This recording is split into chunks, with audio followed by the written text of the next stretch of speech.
Eh bien, je suis heureux d'être des vôtres et pour ceux que je n'ai pas encore vus, je vous présente mes meilleurs vœux pour une année bénie dans le Seigneur. J'ai entendu plutôt que vu, qu'il y avait un concours biblique. Alors, vous connaissez l'humour de Samuel, vous allez connaître le mien. Je vais vous poser une question. La réponse est dans la Bible. Pourquoi existe-t-il des sectes ? Alors, je vous oriente, c'est dans la Genèse que la réponse se trouve, parce qu'il est écrit « Et Dieu appela le sectaire ». Voilà, c'est l'humour que les étudiants en théologie ont parfois pour se détendre à certains moments. Et il y en a beaucoup d'autres, mais bon, en fait, c'est de l'humour. Maintenant, soyons un peu plus sérieux. Et je voudrais que nous ouvrions la parole du Seigneur dans l'Évangile selon Luc, au chapitre 4, à partir du verset 14 jusqu'au verset 30. Jésus, revêtu de la puissance de l'Esprit, retourna en Galilée, et sa renommée se répandit dans tout le pays d'alentour. Il enseignait dans les synagogues et il était glorifié par tous. Il se rendit à Nazareth où il avait été élevé, et, selon sa coutume, il entra dans la synagogue le jour du sabbat. Il se leva pour faire la lecture, et on lui remit le livre du prophète Ésaïe. L'ayant déroulé, il trouva l'endroit où il était écrit « L'Esprit du Seigneur est sur moi parce qu'il m'a oint pour annoncer une bonne nouvelle aux pauvres. Il m'a envoyé pour guérir ceux qui ont le cœur brisé, pour proclamer aux captifs la délivrance et aux aveugles le recouvrement de la vue, pour renvoyer libres les opprimés, pour publier une année de grâce du Seigneur. » Ensuite, il roula le livre, le remit au serviteur et s'assit. Tous ceux qui se trouvaient dans la synagogue avaient les regards fixés sur lui. Alors il commença à leur dire « Aujourd'hui, cette parole de l'Écriture que vous venez d'entendre est accomplie. » Et tous lui rendaient témoignage. Ils étaient étonnés des paroles de grâce qui sortaient de sa bouche, et ils disaient « N'est-ce pas le fils de Joseph ?» Jésus leur dit « Sans doute m'appliquerez-vous ce proverbe, médecin, guéris-toi toi-même. Et vous me direz, fais ici, dans ta patrie, ce que nous avons appris que tu as fait à Capernaum. Mais, ajouta-t-il, je vous le dis en vérité, aucun prophète n'est bien reçu dans sa patrie. Je vous le dis en vérité, il y avait plusieurs veuves en Israël du temps d'Élie, lorsque le ciel fut fermé 3 ans et 6 mois, et qu'il y eut une grande famine sur toute la terre. Et cependant, Élie ne fut envoyé vers aucune d'elles, si ce n'est vers une femme veuve, à Sarepta, dans le pays de Sidon. Il y avait aussi plusieurs lépreux en Israël du temps d'Élisée, le prophète. Et cependant, aucun d'eux ne fut purifié, si ce n'est Naaman le Syrien. Ils furent tous remplis de colère dans la synagogue lorsqu'ils entendirent ces choses. Et s'étant levés, ils le chassèrent de la ville et le menèrent jusqu'au sommet de la montagne sur laquelle leur ville était bâtie, afin de le précipiter en bas. Mais Jésus, passant au milieu d'eux, s'en alla. Je vous invite à la prière. Merci pour ta parole, Seigneur, elle est la vérité. Sanctifie-nous par elle. Nous te le demandons au nom de Jésus, ton Fils, notre Seigneur. Amen. Autrefois, dans le préambule à certaines lois ou avant la signature de traités et encore dans les chroniques historiques, il arrivait que la date soit précédée par ces mots « en l'an de grâce », parfois suivi de ceci « de notre Seigneur ». Cet usage, aujourd'hui désuet, n'existait que dans les pays de culture chrétienne, bien sûr. Et vous pouvez trouver sur Wikipédia, je vous lis, selon le pays, selon l'époque ou selon le style des historiens, l'année de l'ère chrétienne pouvait commencer à Noël, à l'Annonciation, à Pâques ou encore le 1er janvier. Communément, l'expression l'an de grâce est employée pour désigner une année débutant à Noël le 25 décembre. Alors, vous me permettrez de faire un peu d'histoire. Il faut savoir que dans le passé, la date officielle du changement d'année n'était pas fixée de la même manière partout, pas fixée au 1er janvier. Par exemple, en Israël, l'année commençait au mois d'Abib ou mois de Nisan. Elle débutait à la nouvelle lune immédiatement avant ou après l'équinoxe du printemps. Si Jules César avait conservé la date du 1er janvier, l'année consulaire à Rome commençait le 1er janvier lors de la réforme du calendrier qui porte son nom, le calendrier julien. Ce n'est qu'en 1582, après la réforme du calendrier julien demandée par le pape Grégoire XIII, que le 1er janvier est devenu la date officielle du changement d'année.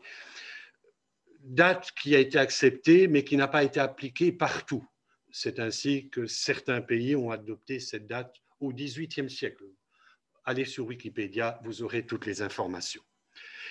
Mais il est certain que l'année de grâce de la prophétie d'Ésaïe n'a aucun rapport avec cet usage chrétien en l'an de grâce. Pour définir la date. Ceci précisé, je voudrais revenir au récit de Luc. Luc rapporte ici ce qui s'est passé un jour de sabbat, c'est-à-dire un samedi. Le sabbat étant le 7e jour de la semaine, le dimanche est donc le 1er jour de cette semaine, n'en déplaise à nos calendriers modernes. J'ai à la maison des dictionnaires où il est encore indiqué que le dimanche est le 1er jour de la semaine. Il faut savoir que c'est la norme internationale ISO 8601, adoptée en 1988, qui a fait du dimanche le dernier jour de la semaine. Mais si vous allez aux États-Unis ou si vous allez au Canada, le dimanche est toujours mis comme 1er jour de la semaine sur les calendriers. Donc, un jour de sabbat, un samedi, Jésus s'est rendu dans la synagogue de Nazareth. Et il est le seul des 4 évangélistes à rapporter avec plus ou moins de détails ce qui s'est passé ce jour-là. Pour rappel, le mot synagogue, comme le mot église, désigne d'abord une assemblée. Plus tard, on donnera ce nom aux bâtiments dans lesquels se réunissent ces assemblées. Donc, une synagogue, maintenant, pour nous, mais c'est le bâtiment où la communauté israélite se rassemble, tandis que l'église est ce lieu où se rassemblent les chrétiens. Alors, c'est un peu ambigu parce qu'on peut dire l'église évangélique et vous avez sur la façade temple protestant. Parce qu'on a gardé cette ancienne appellation. Moi, je préfère qu'on dise temple protestant et garder le mot église pour la communauté lorsqu'elle est rassemblée. Enfin, ceci étant dit, je ferme la parenthèse. Dans l'Évangile, Luc fait suivre le récit de la tentation de Jésus par celui de la visite de Jésus, justement, à Nazareth. On ne l'a pas vu, mais juste avant le texte que j'ai lu, c'est le récit de la tentation. Tandis que Matthieu et Marc la situent plus tard dans le ministère du Seigneur. Alors, je tiens à préciser, et je vous invite à vous souvenir que le premier miracle de Jésus que l'apôtre Jean rapporte au chapitre 2 de l'Évangile, qui porte son nom, s'est produit à Cana. Cana, en Galilée, une petite localité située non loin de Nazareth. Donc, avant les guérisons et miracles accomplis quelque temps plus tard par Jésus à Capernaum et son arrivée à Nazareth, miracle dont les habitants de Nazareth étaient déjà informés. Excusez-moi, comme vous pouvez le voir au verset 23, si vous avez votre Bible ouverte devant vous. Y a-t-il une contradiction entre les 3 évangélistes, Luc, Marc et Matthieu? Non. Si Luc place cet événement juste après la tentation du Seigneur, c'est pour mettre en évidence, dès le début de l'Évangile, le caractère messianique, du ministère de Jésus. Il veut donc définir clairement que Jésus est le Messie, le Christ, suivant l'appellation grecque qu'on lui donnera plus tard. Luc, volontairement, ne suit donc pas l'ordre chronologique des événements. Il fait ce que l'on appelle dans l'art cinématographique un flashback. Mais en réalité, donc un retour en arrière, mais en réalité, c'est plutôt une avance en avant. Il se précipite dans l'avant, dans l'avenir. Pour placer juste après l'épreuve de la tentation à laquelle Jésus était soumis et dont il est sorti vainqueur, sa déclaration officielle de messianité dans la synagogue de Nazareth. Ce fait nous échappe parfois, et je dois dire que c'est en étudiant le texte que j'ai fait le rapport. En fait, on lit le texte et pour nous, ça nous semble tout à fait logique, mais il devait y avoir dans la pensée de Luc d'être précis et il voulait dès le départ mettre les points les plus importants en évidence avant de continuer son récit. Il faut savoir que si Luc l'a fait, c'est aussi inspiré par le Seigneur, par Dieu, par son esprit. Il n'a pas pris comme ça, il a eu peut-être l'idée et le Seigneur a été d'accord lorsqu'il a écrit pour qu'il le mette de cette façon. Donc il n'y a pas de conflit entre Marc, Matthieu d'une part et Luc d'autre part. En fait, Luc le place en avant. Ça arrive parfois lorsqu'on raconte une histoire, on raconte presque la fin de l'histoire avant d'en raconter le début. Et ça ne change rien au récit puisqu'on raconte l'histoire. Luc était d'origine païenne, mais il a reconnu en Jésus le Messie annoncé par les prophètes d'Israël. Nous ignorons comment et quand il s'est converti à la foi nouvelle, mais Luc est devenu chrétien. Désormais, il croit que Jésus est son sauveur et Seigneur. Il a accompagné l'apôtre Paul lors de quelques-uns de ses voyages missionnaires et même jusqu'à Rome. Alors, si cela vous intéresse, on voit ça dans le livre des Actes des Apôtres, dans les passages, nous, entre guillemets, qu'on trouve par exemple au chapitre 16, au chapitre 20, au chapitre 21, jusque plus loin, verset 1 du chapitre 27 à la fin du chapitre 28, enfin tout au moins au verset 16. Quand il parle de nous, c'est qu'il est présent, il a assisté aux événements qu'il raconte. Mais pour l'Évangile, il n'était pas là. Le livre que Luc écrit, l'Évangile, est destiné à un homme important nommé Théophile. Il veut lui témoigner par cet écrit que tout ce qui a été dit à Théophile concernant Jésus est vrai. C'est ce qu'il précise, dans le préambule à son livre. Je vous lis. Plusieurs personnes ont entrepris de composer un récit des événements qui se sont passés parmi nous, d'après les rapports de ceux qui en ont été les témoins oculaires depuis le début et qui sont devenus des ministres de la parole de Dieu. J'ai donc décidé à mon tour de m'informer soigneusement sur tout ce qui est arrivé depuis le commencement et de te l'exposer par écrit de manière suivie, très honorable Théophile. Ainsi, tu pourras reconnaître l'entière véracité des enseignements que tu as reçus. Je vous l'ai lu dans la traduction dite du Semeur.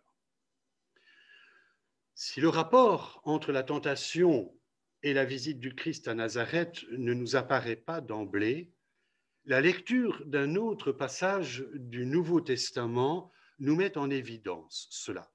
Nous le trouvons dans l'Épître aux Hébreux, où l'auteur écrit « Ainsi, puisque nous avons un souverain grand prêtre qui a traversé le ciel, Jésus, le Fils de Dieu, restons fermement attachés à la foi que nous professons. En effet, nous n'avons pas un grand prêtre incapable de compatir à nos faiblesses. Au contraire, il a été tenté en tout point comme nous, mais sans commettre de péché. Approchons-nous donc avec assurance du trône de la grâce afin d'obtenir compassion et de trouver grâce pour être secourus au moment opportun. Hébreux chapitre 4, versets 14 à 16. Pour l'auteur de l'Épître aux Hébreux, c'était important de dire que Jésus n'a jamais péché. Et il met le ministère du Seigneur en opposition à celui des grands prêtres qui devaient chaque année offrir un sacrifice pour leurs propres péchés. Or, Luc vient de raconter la tentation de Jésus, où Jésus est sorti vainqueur, il a résisté à la tentation, pour tout de suite dire, mais c'est une preuve, indirectement, mais c'est une preuve qu'il est le Messie, puisque plus tard, à Nazareth, il dira, l'écriture est accomplie, je suis celui qui a été annoncé par les prophètes. Remarquez que Luc est le seul, comme je l'ai déjà dit, à faire une relation détaillée de la prédication de Jésus dans la synagogue de Nazareth. Marc et Matthieu se bornent à la mentionner pour expliquer l'indifférence et l'incrédulité avec lesquelles les habitants de cette petite cité de Galilée ont traité le Seigneur lorsqu'il était de passage dans leur ville. Luc place donc la visite de Nazareth au début de son livre pour insister sur le fait que la promesse faite à Israël par les prophètes est accomplie. Sans doute le fait-il après avoir entendu les prédications de l'apôtre Paul, ou lu ce qu'il avait écrit. L'apôtre avait écrit en effet aux chrétiens de la Galatie, lorsque le moment fixé par Dieu est arrivé, il a envoyé son Fils, né d'une femme et placé par sa naissance sous le régime de la loi, pour libérer ceux qui étaient soumis à ce régime. Il nous a ainsi permis d'être adoptés par Dieu comme ses fils. Plus tard, l'apôtre écrira à Tite, lorsque la bonté de Dieu, notre Sauveur, et son amour pour les hommes ont été révélés, il nous a sauvés. Il ne l'a pas fait à cause des actes de justice que nous aurions pu accomplir, mais conformément à sa compassion. Il est évident pour Paul que Jésus est l'accomplissement des prophéties de l'Ancien Testament, de ce que les prophètes ont dit. Luc, qui l'a accompagné, l'a entendu prêcher. Paul l'écrit, mais il l'a sans doute dit en maintes occasions. Et c'est entré dans la tête de Luc. Il l'a entendu, il le sait. Alors, je ne sais pas si Luc a eu l'occasion de lire les deux épîtres dont je viens de citer des extraits, mais il est évident qu'il a entendu Paul. Paul, depuis la rencontre qu'il a faite avec le Seigneur sur la route de Damas, est convaincu que Jésus est le Messie. Il a d'abord persécuté la jeune Église parce qu'il disait c'est un blasphème que de dire que Jésus est le Messie, mais maintenant il défend cette position qu'avaient les premiers chrétiens, les tout premiers chrétiens, oui, Jésus est bien le Messie. Luc aussi a reconnu en Jésus de Nazareth le Fils de Dieu, le Christ.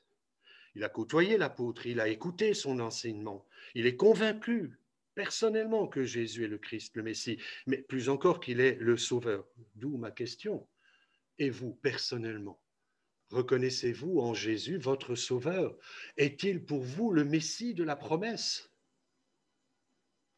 C'est sans doute pourquoi il a décidé de placer le récit de la visite du Seigneur dans la synagogue de Nazareth juste après celui de la tentation, alors que Marc et Matthieu, comme nous l'avons vu, la placent plus tard.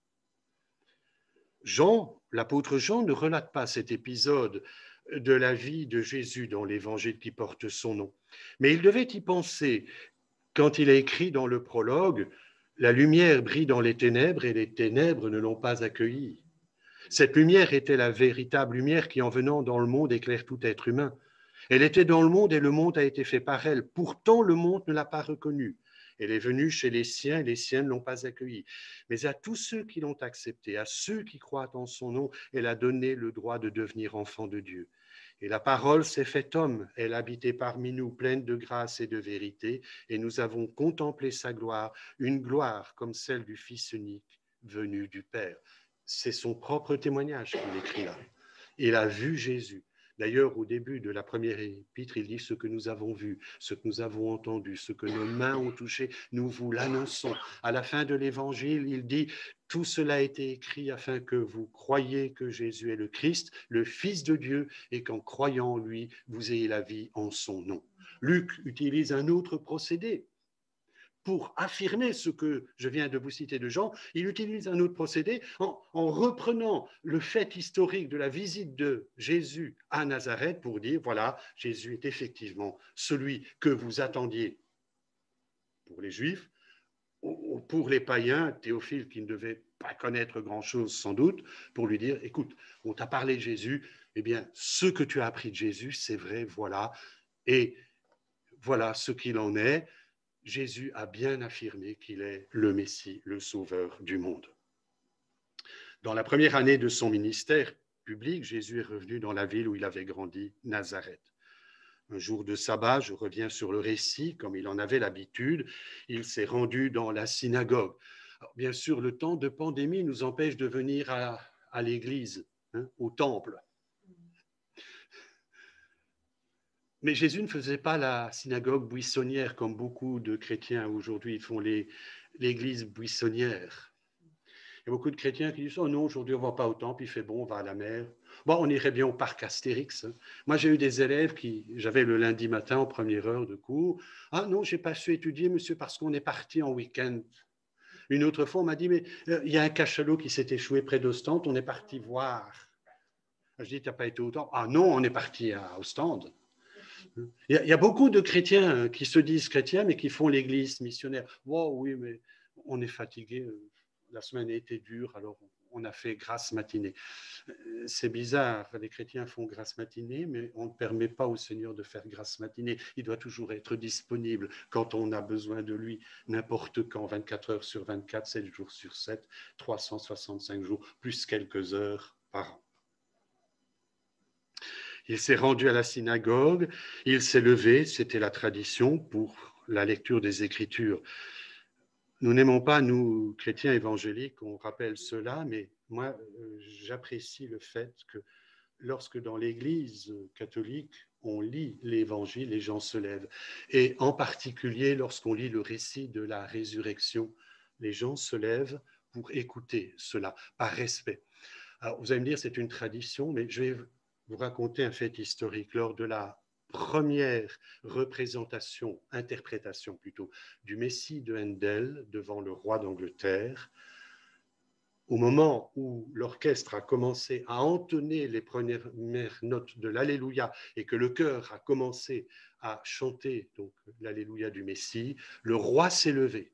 Et on lui a demandé plus tard pourquoi. Il a dit « Je me suis levé par respect pour le roi des rois ». Je raconte ça en paraphrasant. Et c'est une tradition en Angleterre, maintenant elle se perd, mais lorsque l'Alléluia retentit, les gens dans la salle se lèvent. Ceci étant dit, Jésus s'est levé pour faire la lecture. Et à cela, il y a une raison, c'est que debout, l'auditoire peut mieux vous entendre. Est-ce qu'on lui a demandé de le faire? Luc ne le précise pas, et ce n'est pas important. Le texte que le Seigneur a lu se trouve dans le livre du prophète Ésaïe.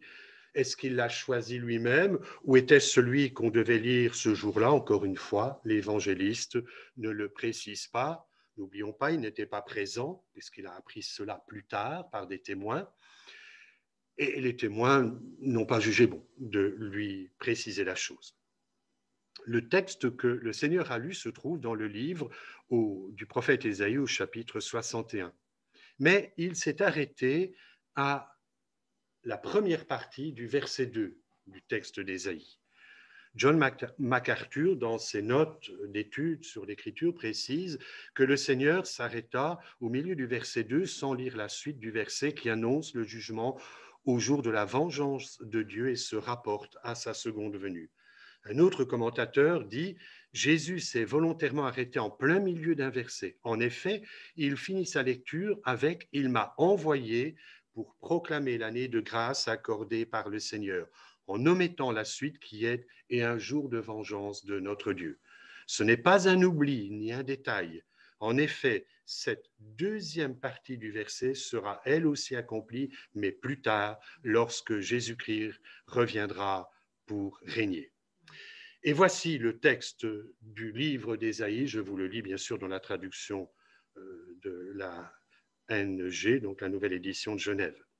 L'Esprit du Seigneur l'Éternel est sur moi, car l'Éternel m'a oint pour porter de bonnes nouvelles aux malheureux. Il m'a envoyé pour guérir ceux qui ont le cœur brisé, pour proclamer aux captifs la liberté et aux prisonniers la délivrance, pour publier une année de grâce de l'Éternel et un jour de vengeance de notre Dieu, pour consoler les affligés, pour accorder aux affligés de Sion, pour leur donner un diadème au lieu de la cendre, une huile de joie au lieu du deuil, un vêtement de louange au lieu d'un esprit abattu, afin qu'on les appelle des térébintes de la justice, une plantation de l'Éternel pour servir à sa gloire.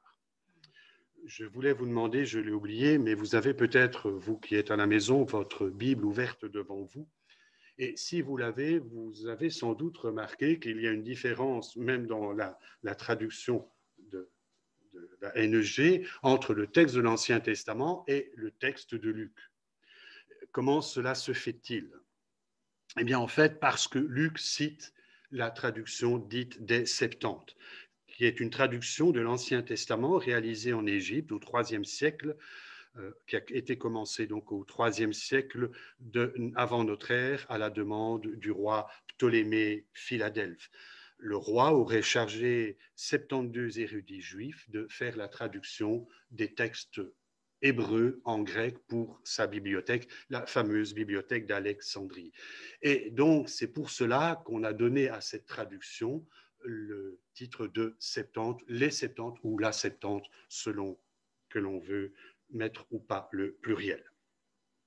Et donc, Luc, lui, il s'est servi du texte grec qu'il avait à sa disposition pour citer l'Ancien Testament. Voilà pourquoi il y a une différence, je tenais à le préciser. Quand le Seigneur a eu fini de lire, il s'est assis et a fait cette déclaration. Aujourd'hui, cette parole de l'Écriture que vous venez d'entendre est accomplie. Certaines personnes dans la synagogue ont écouté à ce moment-là attentivement ce que Jésus disait, mais d'autres ont commencé à réagir. Ces gens le connaissaient comme le fils du charpentier Joseph. Elle s'étonnait de sa connaissance des Écritures et de son éloquence. Et comme je le disais à mes élèves à l'école, mais certains avaient peut-être à la maison une table ou un meuble, les chaises telles qu'on les connaît n'existaient pas, fait par Jésus avant qu'il ne commence son ministère. Et Matthieu rapporte la réaction de l'auditoire présent dans la synagogue. Ceux qui l'entendirent étaient étonnés et disaient « D'où lui viennent cette sagesse et ces miracles? N'est-il pas le fils du charpentier? N'est-ce pas Marie qui est sa mère? Jacques, Joseph, Simon et Jude ne sont-ils pas ses frères? Et ses sœurs ne sont-elles pas toutes parmi nous? D'où lui vient tout cela ?» Quant à Marc, il précise « Il ne put faire là aucun miracle, si ce n'est qu'il imposa les mains à quelques malades et les guérit. » Et il s'étonnait de leur incrédulité. Alors je pourrais poursuivre et commenter le récit de Luc en m'attardant sur le rejet de Jésus par les habitants de Nazareth, mais je ne le ferai pas. Je voudrais simplement m'arrêter pour quelques instants à cette déclaration de Jésus. Aujourd'hui, cette parole de l'Écriture que vous venez d'entendre est accomplie. La promesse, oui, est accomplie. Et j'aime bien relire ce passage de l'Évangile au début de l'année, alors que nous venons de commémorer la naissance du Seigneur. Nous sommes au seuil d'une année nouvelle et avec la pandémie qui sévit, nous pouvons nous demander avec inquiétude ce qu'elle nous réserve. Ce qu'elle nous réserve parce qu'on apprend un peu partout, sauf peut-être dans nos pays, que la pandémie reprend vigueur. Quand on entend ce qui se passe dans différents pays du monde, et aux États-Unis en particulier, on s'inquiète pour l'avenir. L'année dernière, au début de l'année, nous ignorions ce que 2020 nous réserverait, tout comme nous ignorons ce que nous réserve cette année. La pandémie nous a pris au dépourvu, elle s'est répandue avec une rapidité que nous n'imaginions pas. Pourtant, au dire des épidémiologistes, une telle menace pouvait survenir n'importe quand. Il y a bien des années, mon père nous avait dit à la maison « À quoi cela sert-il de présenter mes vœux ?» Je cite le texte que j'ai mis sur mes vœux à ceux à qui je les envoyais. Il avait dit cela après la mort accidentelle d'un ouvrier avec qui il travaillait le long de l'autoroute E40 entre Louvain et Liège. Il était conducteur de travaux, il était chargé avec son équipe de faire l'installation des poteaux d'éclairage le long de cette autoroute. Et il venait de saluer une partie de l'équipe, il était parti plus loin sur le chantier lorsqu'on l'a appelé d'urgence à revenir au début du chantier, parce que la nacelle sur laquelle un ouvrier travaillait tout en haut d'un de ces poteaux, je ne sais pas combien, je crois que c'est 20 mètres qu'ils font, ou 18 mètres, je ne sais plus, a cassé. Il faisait très froid cette année-là. Je ne sais pas si, je ne me souviens plus si ce sont les boulons qui retenaient la flèche qui ont cédé ou si c'est à la nacelle que ça a cassé, mais de toute façon, ça a cassé et l'ouvrier est tombé et il a été tué sur le coup. Et mon père, de dire, je lui ai présenté mes vœux quelques temps auparavant, je ne sais pas si c'était 1 heure ou pas, et voilà, on m'appelle, il était mort. Nous pouvons nous interroger sur l'utilité des vœux que nous faisons au début d'une année. C'est pour ça que je n'aime plus dire bonne année, je dis meilleurs vœux. Je vous souhaite le meilleur, mais vous comme moi, nous savons que nous n'avons aucun pouvoir. Bien sûr, il y a certaines choses qu'on peut gérer d'une manière à nous rendre la vie plus facile, mais nous savons que nous n'avons aucun pouvoir sur l'avenir, sur les événements heureux ou malheureux qui peuvent survenir au cours d'une année. Un de nos vieux cantiques chantés lors du premier culte de l'année dans mon église à Pérouet disait « Ô Seigneur éternel, une nouvelle année par ta grande bonté nous est encore donnée. Nos jours sont en tes mains, notre course est bornée, et plusieurs sont entrés dans leur dernière année. » Quand j'étais jeune, je chantais ça sans faire attention aux paroles. Je n'avais pas conscience du sens de ce qu'elle disait, et pourtant elle nous rappelle que notre vie est entre les mains du Seigneur. Sommes-nous toujours conscients que certains d'entre nous ne seront plus là l'année prochaine? Je ne serai peut-être plus là, ou vous, nous ne le savons pas. Chaque année, nous devons dire au revoir à des parents, à des amis, frères et sœurs en la foi, des voisins. Et l'année 2020 nous l'a rappelé douloureusement.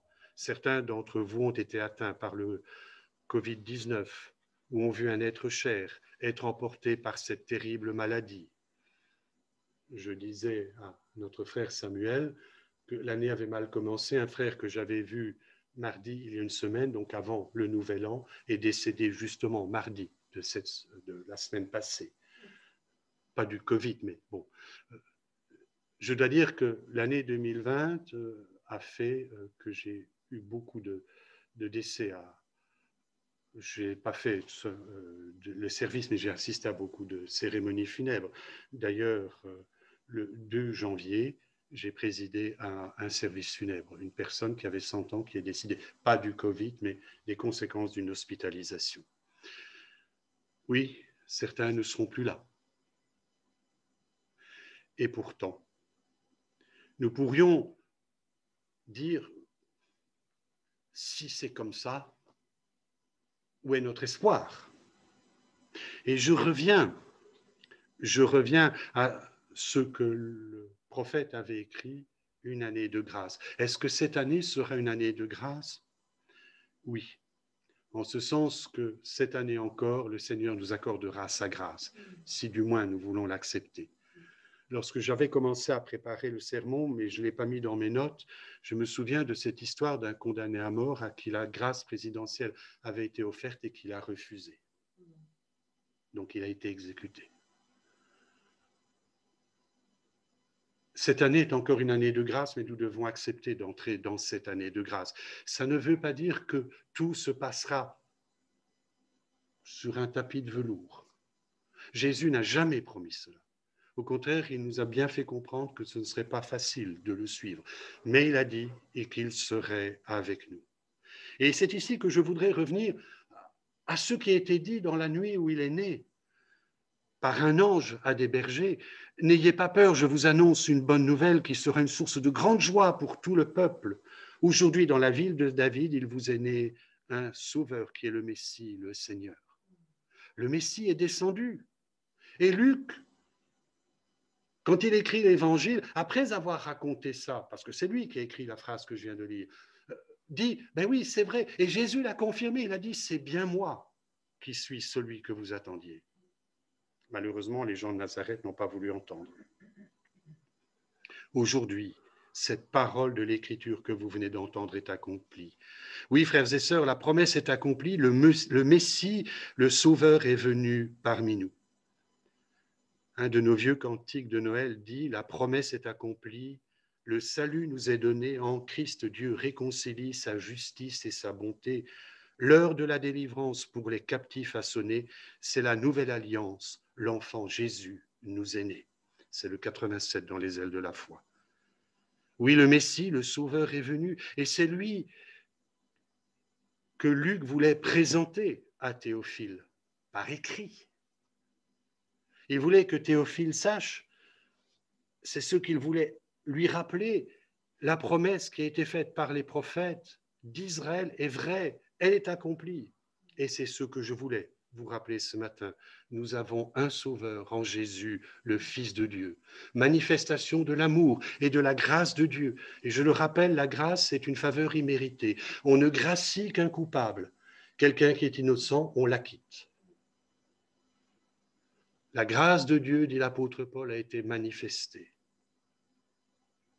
Je vous invite à relire ce que Luc a écrit. Il roula le livre, le remit aux serviteurs et s'assit. Tous ceux qui se trouvaient dans la synagogue avaient les regards fixés sur lui. Alors il commença à leur dire « Aujourd'hui, cette parole de l'Écriture que vous venez d'entendre est accomplie. » Un de ces cantiques qu'on ne chante plus ou que très rarement dans nos communautés dit, je ne vais pas vous le lire en entier, mais vous en lire plusieurs strophes. Chantons, chantons sans cesse la bonté du Seigneur, qu'une sainte allégresse remplisse notre cœur, un salut éternel est descendu du ciel, nous avons un sauveur. Au bonheur ineffable, Dieu n'est plus irrité, il pardonne aux coupables contre lui révoltés. Pour porter nos forfaits, pour sceller notre paix, Jésus s'est présenté. Vers le trône de grâce, si nous levons les yeux, nous rencontrons la face d'un Sauveur glorieux. Il est notre avocat. Pour les siens, il combat, toujours victorieux. Bientôt, vêtu de gloire du ciel, il reviendra, consommant sa victoire. Il nous affranchira, et son heureux enfant, avec lui triomphant, tel qu'il est, le verra. C'est le 33 dans les ailes de la foi. J'en arrive à ma conclusion. Aujourd'hui, bien que Jésus soit retourné auprès de son Père, il veut et peut mettre sa paix dans le cœur de ceux que la vie malmène. Apporter la délivrance à ceux qui sont accablés par les épreuves et libérer ceux que le péché garde enchaînés et leur accorder son pardon. Il peut aussi guérir et délivrer de la crainte de la mort ceux qui se confient en lui. Le Christ veut et peut le faire pour vous cette année encore et aujourd'hui même, si vous faites appel à lui par la foi. Reconnaissez-le donc comme votre Sauveur. L'auteur de l'Épître aux Hébreux a écrit que Jésus est venu partager notre condition humaine pour réduire à l'impuissance par la mort celui qui détenait le pouvoir de la mort, c'est-à-dire le diable, et délivrer ainsi tous ceux qui étaient réduits à l'esclavage leur vie durant par la peur de la mort. Oui, en ce début d'année, souvenons-nous que la promesse est accomplie. Le Messie est venu. Mais si Jésus a quitté la terre, il n'en reste pas moins avec nous. C'est d'ailleurs le nom qui lui a été donné par Ésaïe dans une de ses prophéties, prophétie que rappellera Matthieu, « Voici, la Vierge sera enceinte, elle enfantera un fils, et on lui donnera le nom d'Emmanuel, ce qui signifie Dieu avec nous. » Jésus lui-même, avant de quitter la terre, a dit « Allez, faites de toutes les nations des disciples, les baptisant au nom du Père, du Fils et du Saint-Esprit, et enseignez-leur à observer tout ce que je vous ai prescrit. Voici, je suis avec vous tous les jours jusqu'à la fin du monde. » Le serviteur de Dieu faisait remarquer que cette promesse de la présence du Seigneur était liée à l'annonce de l'Évangile.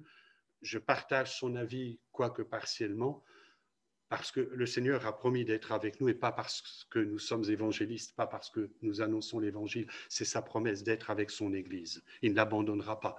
Même si les portes du séjour des morts avaient un quelconque pouvoir contre elle, le Seigneur a le pouvoir d'empêcher toute puissance de réduire à néant son Église. Alors en cette année qui commence, souvenons-nous que, comme l'affirmait avec force l'apôtre Paul, quoi que l'avenir nous réserve, jamais rien ne pourra nous arracher à l'amour que Dieu nous a témoigné en Jésus-Christ notre Seigneur, parce que la promesse est accomplie. Aujourd'hui, cette parole que vous venez d'entendre, pas la mienne, celle d'Ésaïe, que Jésus a lue dans la synagogue de Nazareth, cette parole est accomplie. Merci au Seigneur pour cela. Prions. Nous te remercions, Seigneur, parce que ce que tu dis, tu le fais. Lorsque les temps sont venus, tu as donné ton Fils afin qu'il vienne pour être notre Sauveur. C'est lui le Messie qu'attendaient les prophètes, qu'espéraient Élisabeth et Zacharie, Marie et Joseph et tant d'autres. C'est celui qui est venu pour nous sauver. Et ce matin, je te demande, Seigneur, que cette année de grâce annoncée par le prophète, nous puissions y entrer par la foi, que nous puissions entrer dans ta grâce, que nous puissions t'accepter comme notre Sauveur et notre Seigneur. Et si nous l'avons fait, que nous puissions marcher à ta suite, toi qui nous as tant aimés. Merci, Seigneur, d'être venu. Amen.